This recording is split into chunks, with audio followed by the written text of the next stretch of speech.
us do this, is Don Imus. And Don Imus famously was not nice to people off air, made a lot of enemies. So when he got in trouble, there were people that were throwing bananas under his feet, even though he was great at what he did.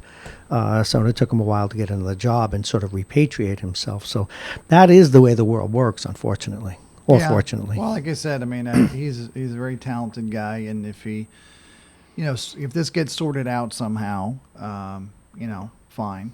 I do think this, after Election Day is over, the frenzy that you're seeing on social media will start to diminish, because a lot of that is politically driven. Somehow the idea is that because he did that in the Trump Tower, that somehow is going to undermine Noam Bramson's candidacy. As I've told you already, I don't see any chance that Noam Bramson's not going to win. There's always Dewey defeats Truman. You never know. Well, you never do know. Bob Cox, again, our guest. We have a couple of more minutes, and it's been great to hold you over. One of our callers earlier today, in fact, he popped in the studio and mentioned something. I've noticed, as did the caller Anthony, that there are some flyers coming out that are pretty mean-spirited. Are you surprised by any of that? Some of the. Well, I don't know what mean-spirited means. I'd have to know what flyers we're talking about. Some of the Conroy flyers were pretty tough that came out versus the mayor and stuff like that. Anything out of the ordinary in your view? Well, I did get a mailer myself, and obviously that's because obviously the mayor's campaign is targeting non-registered voters, and I'm a non-registered voter, so I got his mailer yesterday. And what I wouldn't call it mean-spirited, I would call it funny, is that the tagline on his mailer was New Rochelle can't afford Brendan Conroy. Now, you will famously remember that was the Rob Astorino tagline. Can't afford George Latimer. With the Pearl Quarrels commercial. Yes, he was good. Can't afford, Westchester can't afford Noam Bramson, yes, thank you. Leave Pearl was all over him. Leave poor George aside for a minute.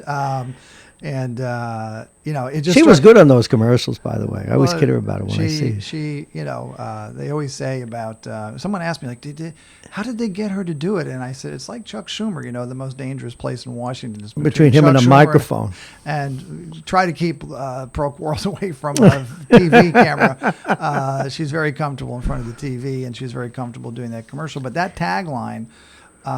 You tell me, you've been covering Westchester long enough. I've never heard or seen of a campaign commercial at the county level or the local level in Westchester that was as effective as that. Oh, it's terrific. No, nothing. And people still remember it today. I did as soon as you brought it. I still remember. And that's why I don't understand why the mayor's campaign is referencing that tagline. It was used to beat him like a drum. Why would you bring it up at all? It's like anything else. Sometimes the boxer that you fight 3 or 4 times becomes your best friend. Yeah, it's just the way. So I that was the only one I saw that really caught my eye.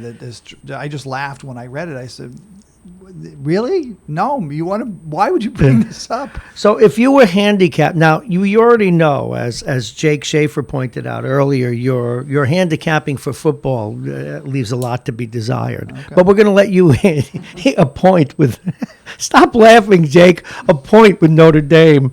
How would you handicap the Conroy-Bramson race? Well, I already have. Well, you sent an email to the mayor. No, but I mean, previous show, I've already said. I mean, I'll just keep it simple. There's not going to be any Republicans that win a contested race. Okay, and that includes Sarah, Lou, all right, Lou, and Brendan. So you still think Lou loses? I'm not so sure. Yeah, he's going to lose. Because name recognition, he's going to lose. Lou Trangucci. Well, you're asking me. Well, we're going to try and get him on one more time if we can.